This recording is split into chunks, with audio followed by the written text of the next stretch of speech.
Technology 2020 edition on recording. My name is Catherine Paul. I'm the lecturer for this course, and today we're going to have several small videos that's going to break up the lecture so that we can take our time and talk about what we need to learn for today. So the first couple slides are just an introduction to the course. So this course is offered by myself, who is at Applied Microbiology, as well as Magnus Kraukvist, who is also at Applied Microbiology, and Nalita, who I think many of you know already from cell biology.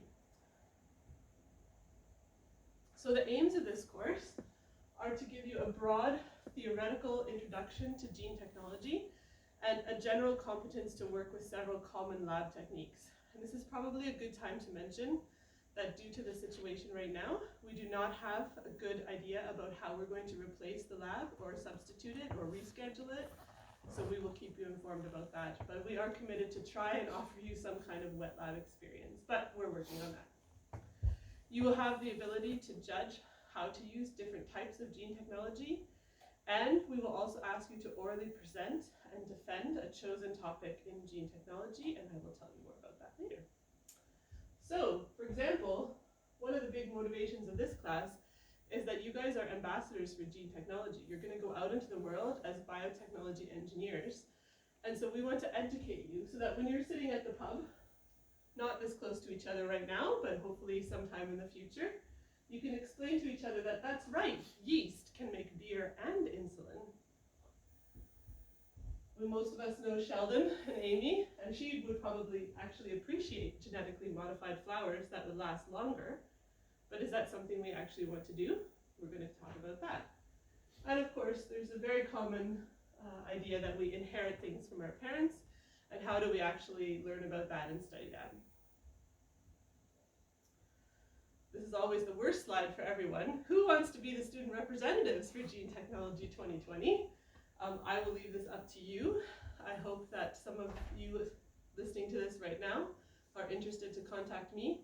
I think this year will be really, really important because we will want to be knowing how this online version of Gene Tech has worked and what was good and what was bad, and have some feedback from the students. So please think about this.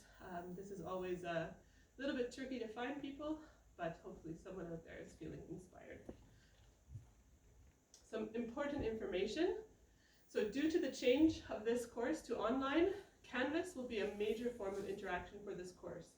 And I think most of you are familiar with this from cell biology, but please familiarize yourself with this platform and explore the different options. We are also learning this platform, so I ask for your patience and trying to post things or not post things. We will try to keep it as updated as possible. We will do our best, and we ask for your patience, and we will give the same to you. So I think I found out 4 days ago that this would go online, so at least there was no exam in this course last year. I know you guys had that last week, a lot of you. Okay, so as lecturers, we will provide lectures in some form on DNA purification, plasmids, vectors, gene cloning, PCR. That's what we're going to talk about today.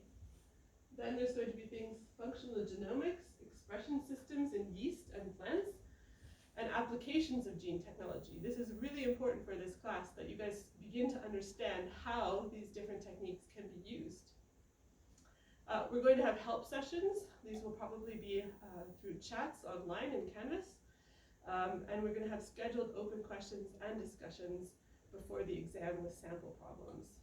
We also have several workshops scheduled throughout the course, and we're working on how this will look for this year, how we're going to do this. We are going to guide, listen, and evaluate an oral presentation and a written report that you will prepare based on scientific literature, and I will tell you more about that in a minute. And we promise to make and mark your final exam. So in return, for this course, you need to participate in a lab practical once we figure out what that's going to be and how that will work, and complete a report about that lab practical to a certain standard. You need to participate in an oral exercise which is based on scientific and other literature to a certain standard, and there is also a written report connected to that oral presentation. And you need to complete the final written exam to a certain standard. So together, the literature study and the final exam are worth 60 points, which transfers into 6 HP, and it's 1.5 HP for the lab. However, at the moment, as I've mentioned already a couple of times, we're trying to figure out what we're going to do with the lab, so stay tuned for that information. Okay, the literature assignment. A couple of years ago, we had this as a debate, and then the years between now and then, we've had it as a presentation. And this year, when we're all up in the air, we've decided that we're going to go back and do it as a debate. So I will tell you how that will work. The literature assignment is a written report, maximum of 4 pages. This includes references and figures, and all the detailed instructions are given at Canvas under General Documents. We also have peer review for the written part of the report. Okay, so the written report will be 1 page written in pairs. So you'll work in pairs, and we prefer that you work online in pairs, or of course practice whatever methods you are taking in order to keep yourself safe in person.